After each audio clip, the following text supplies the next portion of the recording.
Rafale से जुड़ी controversy बढ़ती चली जा रही है। ये केवल वहीं तक सीमित नहीं रह गई है जिसे हम युद्ध में के दौरान देख रहे हैं। भारत पाकिस्तान युद्ध के दौरान एक जो बड़ी कंट्रोवर्सी पैदा हुई पाकिस्तान के दावे से कि उसने भारत के राफेल विमान गिराए हैं, 1 या 2 या 3, कितने गिरे हैं ये किसी को पता नहीं।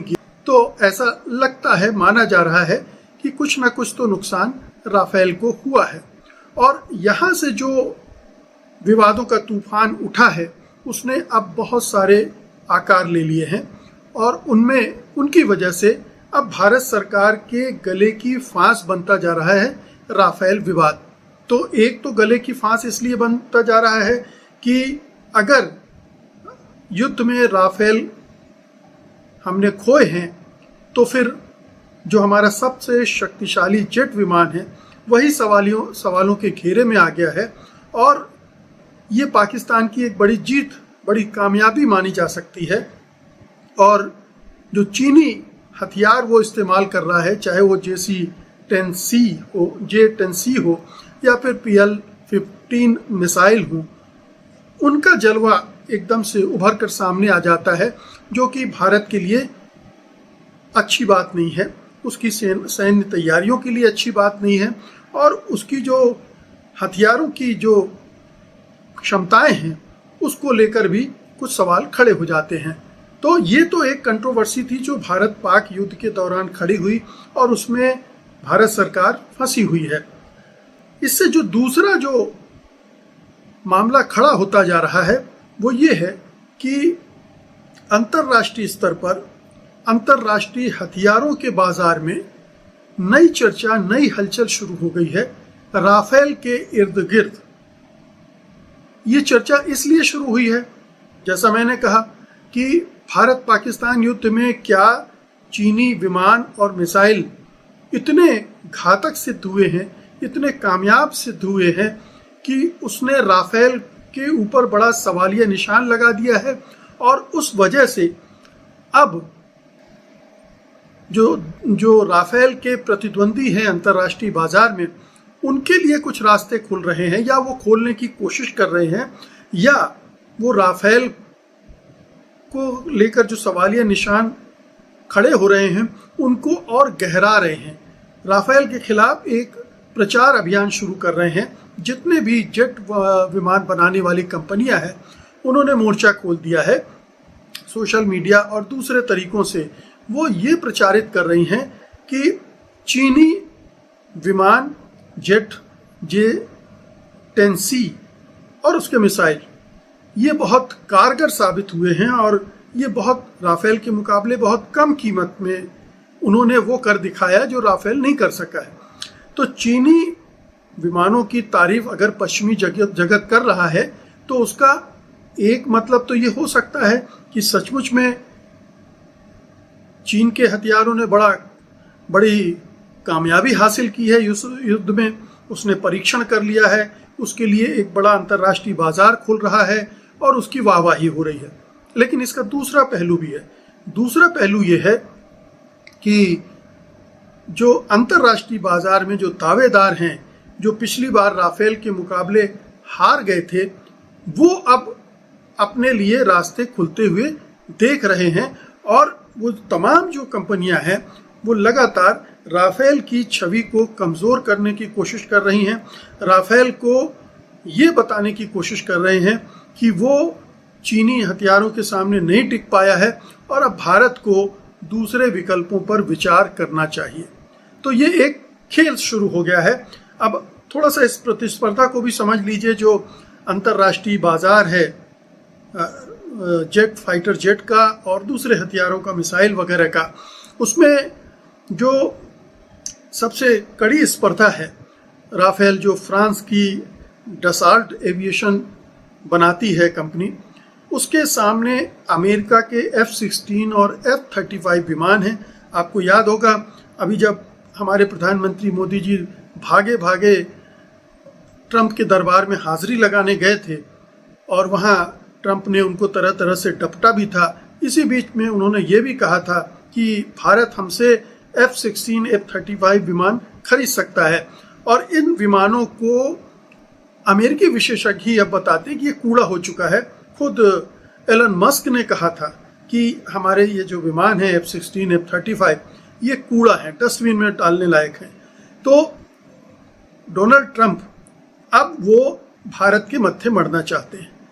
उसके लिए एक रास्ता अगर खोज रहे हों कि राफेल रास्ते से हटे तो फिर हम घुसें, और उसकी तैयारियां वहां चल रही हैं। जो कंपनी दूसरी हैं जो इस प्रतिस्पर्धा में है वो रूस की है, सुखोई 35, मिग 35। सुखोई ऑलरेडी हमारे सेना का हिस्सा हैं और वो भी 4.5 और 5th जनरेशन के फाइटर जेट हैं, तो उनके लिए भी रास्ता खुल रहा है।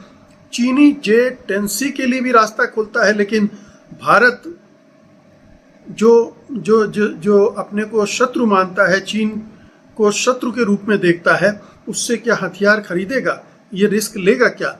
और चीन जो पाकिस्तान को भी वही हथियार दे रहा है, तो क्या ये दोहरी रिस्क नहीं हो जाएगी कि आप पाकिस्तान के सामने भी एक्सपोज हो जाएं कि सारी टेक्नोलॉजी उसको भी पता है और सब कुछ उसके सामने एक्सपोज हो जाएगा? तो ये एक सवाल खड़ा होता है चाइनीज़ हथियार खरीदने के मामले में। हालांकि इसके दूसरे तर्क भी हो सकते हैं कि अगर आप बड़े खरीदार हैं, मैं भी आपको बताऊंगा कि भारत दुनिया का हथियार के खरीदने में सबसे अव्वल देश है, सबसे आगे है। अभी पिछले 1 साल से यूक्रेन नंबर 1 हो गया है क्योंकि वहाँ जंग चल रही है, अन्यथा पिछले कई सालों से भारत सबसे ज़्यादा हथियार खरीदने वाले देशों में से है। उसके आंकड़े भी मैं अभी दूंगा। इसके बाद यूरोप की जो स्वीडन की एक कंपनी है साब, जिसका फाइटर जेट है ग्रिपेन, वो भी इस दौड़ में शामिल है। यहाँ एक चीज़ और बता दूं कि Bharat multi role fighter aircraft कार्यक्रम के तहत 114 नए लड़ाकू विमानों की खरीद की योजना बना रहा है। अब 114 लड़ाकू विमान खरीदे जाएंगे, ये इतना बड़ा बजट, इतना बड़ा अवसर है फाइटर जेट बनाने वालों के लिए कि वो इस मौके को गंवाना नहीं चाहते हैं। और ये जेट बनाने वाली कंपनियों के लिए एक बड़ी मौका है। और स्वीडन की जो साब है ग्रिपेन EF, उसने पेशकश भी कर डाली है। अमेरिका की जो कंपनी है लॉकहीड मार्टिन, उसने F-21 का प्रस्ताव भी रख दिया है। तो ये आप देख रहे हैं कि हथियारों का बाजार कैसे एक्टिव हो गया है भारत पाक के युद्ध के बाद से, और ये भारत पर अब एकदम से दबाव बढ़ने वाला था। अमेरिका ट्रंप का दबाव तो बढ़ ही रहा है, वो तो भारत पर दबाव बना ही रहे हैं कि आप हमारे F-16, F-21, F-35 इनमें से खरीदिए, जो कि एलन मस्क कूड़ा बता रहे हैं। ये दबाव वहाँ से आ रहा है। अब राफेल अगर सवालों के घेरे में है तो दूसरी कंपनियां भी दबाव डालेंगी कि हमको भी आजमाइए, हमको भी मौका दीजिए। तो एक तरह से भारत के ऊपर और दबाव बढ़ने वाला है। तो ये तो एक पक्ष हुआ। अब हम इसके दूसरे पक्ष पर जाते हैं कि जो मैंने आपसे अभी कहा था कि ये जो बजट का मामला है कि भारत दुनिया के सबसे बड़े हथियार खरीदकर्ताओं में से एक है, क्रेताओं में से एक है। 2020 से 2024 के बीच यूक्रेन सबसे बड़ा हथियार का वो बन गया, लेकिन भारत इस अवधि में दूसरे स्थान पर। उसके पहले वो नंबर 1 था। 2015 से 2019 के बीच में भारत जो था वो नंबर 1 पे था, और 2020 से 24 में वो दूसरे स्थान पर। बल्कि यूँ कहना चाहिए कि भारत तो 1993 से लेकर 2023 तक दुनिया का सबसे बड़ा हथियार आयातक था, लेकिन 2022 से 2024 के बीच जब इसका आकलन हुआ तो यूक्रेन आगे निकल गया। भारत के हथियार जो खरीदता है वो रूस का उसमें सबसे बड़ा हिस्सा रहता है 36%, उसके बाद फ्रांस का हिस्सा है 28%, और वो भी चूंकि राफेल की खरीदारी की वजह से है, इसलिए उसका बजट इस तरह से बनता है। भारत का रक्षा बजट भी लगातार बढ़ता रहा है। 2019 से 23 के बीच में भारत का हथियार आयात 4.7% बढ़ा, और पिछले 3-4 सालों में उसमें कमी आई है, लेकिन एक बार फिर से भारत के रक्षा बजट में बढ़ोतरी देखी जा रही है। तो ये एक और जो पक्ष है इसका, वो आपके सामने है। अब ये हथियारों की खरीद फरोख्त से जुड़ा मामला है। दुनिया भर में लॉबिंग हो रही है और ये प्रचार कार्य चल रहा है।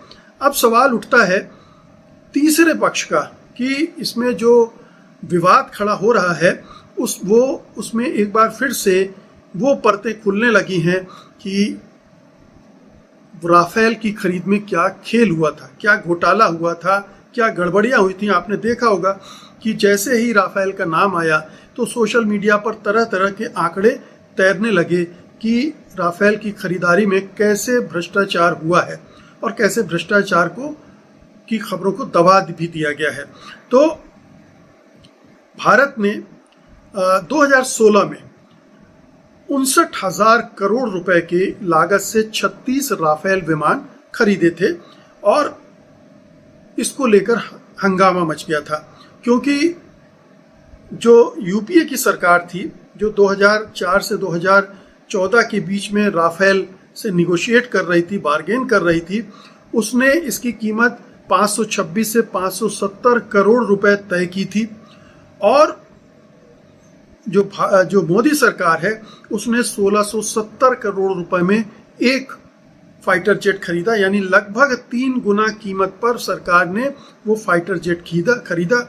आपको याद होगा कि 2016 में भागते हुए नरेंद्र मोदी गए थे और सीधे वहां के राष्ट्रपति से मिलकर उन्होंने डील की थी। इसमें जो रक्षा विभाग है या सेना है उन सबको बाहर कर दिया गया था इस डील पर फाइनल करते समय। ये पूरे सवाल उठ खड़े हुए थे और इसकी वजह से सरकार घेरे में आ गई थी।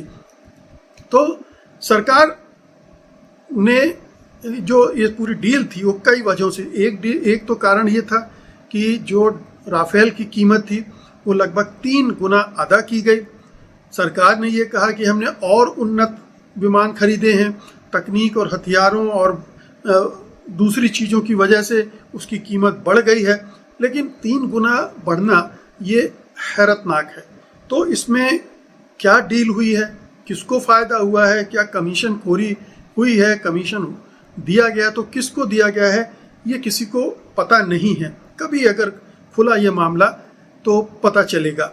दूसरा ये था कि अनिल अंबानी को डसाल्ट जो कंपनी राफेल बनाती है उसने ऑफसेट पार्टनर रखा था और कहा गया था कि भारत ने ये शर्त रखी, खुद प्रधानमंत्री ने ये शर्त रखी थी कि अनिल अंबानी होंगे, जबकि अनिल अंबानी के पास ऐसा कोई अनुभव नहीं था।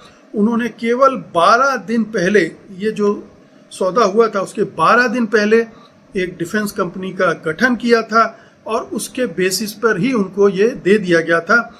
जबकि याद कीजिए जो यूपीए ने डील की थी उसमें 126 विमान आने थे और केवल 18 विमान फ्रांस से आने थे और बाकी 108 विमान हिंदुस्तान एरोनॉटिक्स लिमिटेड द्वारा भारत में बनाए जाने थे।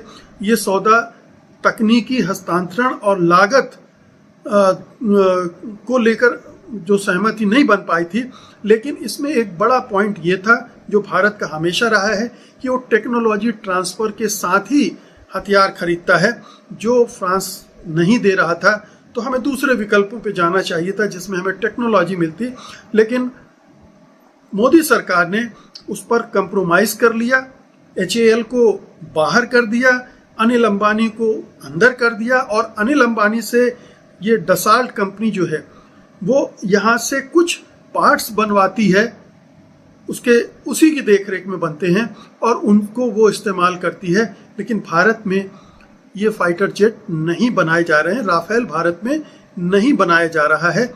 ये एक बड़ी वो थी, 126 से 36 विमानों पर आ गया। ये करीब लगभग 90 विमान कम खरीदे। आपको याद होगा मैंने कहा था कि भारत को 42 स्क्वाड्रन चाहिए फाइटर जेट्स के, उसके पास अभी 34 हैं और उसमें भी शायद 2 ऐसे हैं जो डिफंक्ट हैं, यानी 32 के आसपास हैं। तो ये गैप तो ऑलरेडी पहले था और ये कहा जा रहा है कि अब वो बढ़कर 60 स्क्वाड्रन हो गया है। तो ये गैप लगा 11 साल में केवल 26 विमान की खरीद की गई है। आप ये सोच सकते हैं कि किस तरह से हमारी सेना को, वायुसेना को इस सरकार ने कमज़ोर किया है। अब इसमें पूरी डील में हम सब जानते हैं कि पारदर्शिता नहीं बरती गई। कांग्रेस पार्टी और विपक्ष ने संयुक्त संसदीय समिति से जांच की मांग की, जिसे सरकार ने खारिज कर दिया। फिर सुप्रीम कोर्ट में भी गया मामला, सुप्रीम कोर्ट ने इसको खारिज कर दिया। अब सुप्रीम कोर्ट किस ढंग से काम कर रहा आप जानते हैं, और ख़ास तौर से उस दौर में जिसमें अरुण मिश्रा और रंजन गोगोई और इस तरह के एक के बाद एक सीजेआई आए जिन्होंने सरकार के पक्ष में फैसले सुनाए, तो सुप्रीम कोर्ट के उन फैसलों को लेकर भी सवाल उठता रहा है। 2018 में सुप्रीम कोर्ट ने सौदे को बरकरार रखा था। इसके बाद 2019 में कोर्ट में ने समीक्षा याचिकाओं को भी खारिज कर दिया था। दोबारा कोशिश की गई थी कि सुप्रीम कोर्ट इसकी पुनर्समीक्षा करे, लेकिन उसने मना कर दिया था। इस बीच एक और बात हुई थी, सरकार की एक जालसाजी पकड़ी गई थी। उसने सुप्रीम कोर्ट से कहा था कि सरकार ने सीएजी की रिपोर्ट को लोक लेखा समिति पीएसी, पब्लिक अकाउंट कमेटी के सामने रखा था, उसको सौंपा था, जबकि उसने ऐसा नहीं किया था। कोर्ट को अंधेरे में रखा, कोर्ट ने फैसला सुना दिया। अब उस त्रुटि को सुधारने के लिए सरकार कोर्ट में, लेकिन कोर्ट को तो गुमराह किया जा चुका था। तो ये इतनी सारी चीजें इस राफेल डील में थी, जिसकी वजह से इसको लेकर आज भी सवाल उठते हैं। उस समय आपको याद होगा कि वहाँ के मीडिया पार्ट करके एक वेब पोर्टल है जिसने बार बार सरकार को घेरा था इस मामले में गड़बड़ हुई है। वहीं से बहुत सारी चीज़ें छन कर आई थी, और यहाँ तक कि फ्रांस के पूर्व राष्ट्रपति ओलांद, जिनके साथ मोदी सरकार ने समझौता किया था, उन्होंने कहा था कि उनसे कहा गया था कि अनिल अंबानी को ही ये कॉन्ट्रैक्ट देना है। ये उनका रिकॉर्ड में है जो उन्होंने कहा है। तो इतनी सारी चीज़ें हैं, अब वो फिर से चर्चा में आ गई हैं कि राफेल डील में घोटाला हुआ था, खेल हुआ था। तो अब देखिए गले पर कैसे भारत सरकार के, मोदी सरकार के ये सारी चीज़ें एक साथ पड़ रही हैं और उससे जवाब देते बन नहीं रहा है। सबसे बड़ा प्रॉब्लम, क्वेश्चन, क्या राफेल विमान हमारे गिरे हैं इस युद्ध में, पाकिस्तान के साथ गिरे हैं तो कितने विमान गिरे हैं, ये एक बड़ा सवाल है। दूसरा, अगर राफेल को नुकसान हुआ है तो क्या भारत सरकार अब राफेल खरीदने के बजाय दूसरे विमान खरीदने के लिए सोचेगी तो कौन से विमान खरीदेगी, और क्या वो जो चाइनीज़ विमान हैं और मिसाइल सिस्टम हैं उनके साथ वो मुकाबला कर सकेंगे, रेट के हिसाब से कितना फ़र्क होगा। एक चीज़ और राफेल की विवाद में है कि उसने भारत सरकार को सोर्स कोड नहीं दिया है। अब ये सोर्स कोड बहुत ही इम्पोर्टेंट होता है किसी भी डील में, क्योंकि अगर वो सोर्स कोड नहीं दे रहा है भारत को, तो फिर क्या उससे जो बहुत सारी चीज़ें मैनेज नहीं होती। सोर्स कोड है क्या? सोर्स कोड किसी सॉफ्टवेयर सिस्टम, जैसे राफेल के अंदर रडार है, मिशन कंप्यूटर है या इलेक्ट्रॉनिक वारफेयर सिस्टम लगे हैं, उनकी जो मूल प्रोग्रामिंग कोड होती है और जो इसके संचालन और रखरखाव के लिए ज़रूरी होता है वो होता है। इसके अलावा सोर्स कोड का इस्तेमाल और भी चीज़ों में होता है, जैसे हम अपने मिसाइल को उसके साथ इंटीग्रेट कर सकते हैं कि नहीं। मेट्योर मिसाइल जो है वो हमारी उसके साथ जुड़ सकता है कि नहीं, या दूसरी मिसाइलें हम उसके साथ ऐड कर सकते हैं कि नहीं। अगर नहीं कर सकते हैं तो हमें फिर महंगी मिसाइलें भी खरीदनी पड़ेगी जो राफेल के साथ जुड़ सकती हैं, उनके साथ इंटीग्रेट हो सकती हैं। तो ये एक बड़ा प्रश्न है कि राफेल ने हमें सोर्स कोड भी नहीं दिया और इस सरकार ने दबाव भी नहीं डाला। इस सरकार ने इस मामले में भी कंप्रोमाइज किया है और ये भी एक विवाद का विषय है। अब कोई भी कंपनी है, फ्रांसीसी कंपनी कह रही है कि ये तो हमारी तकनीकी श्रेष्ठता और जो एक्सपोर्ट मार्केट है उसको प्रभावित कर सकता है अगर हम सोर्स कोड दे देंगे। लेकिन अगर हमें सोर्स कोड नहीं मिलता तो हमें क्या नुकसान है, ये हमें समझना चाहिए। और कोई भी इस तरह की डील होती है तो सोर्स कोड को छोड़ना नहीं चाहिए। तो कुल मिलाकर ये कि राफेल खरीदने से न तो टेक्नोलॉजी ट्रांसफ़र हुई, ना ही हमें सोर्स कोड मिला, उसमें करप्शन हुआ, ये तमाम चीज़ें अब खुलकर सामने आ गई हैं और राफेल महंगा भी है। तो ये दूसरा सवाल खड़ा होता है राफेल के भ्रष्टाचार का, दूसरा सवाल खड़ा होता है कि कौन सा विमान खरीदें, और तीसरा राफेल के करप्शन का।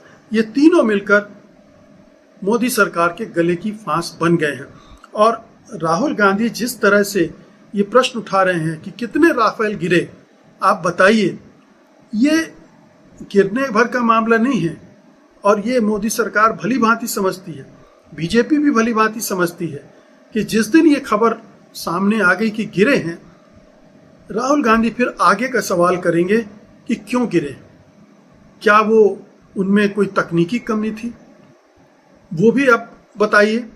ये तमाम चीज़ें खुलेंगी। और इसीलिए आपने देखा कि बीजेपी उनके पोस्टर बना रही है, जिसमें जो आर्मी चीफ है पाकिस्तान के आसिम मुनीर, उनके साथ आधे आधे, आधा राहुल आधा मुनीर, इनके पोस्टर बना के उनको बदनाम करने की कोशिश कर रही है, क्योंकि वो फंसी हुई है।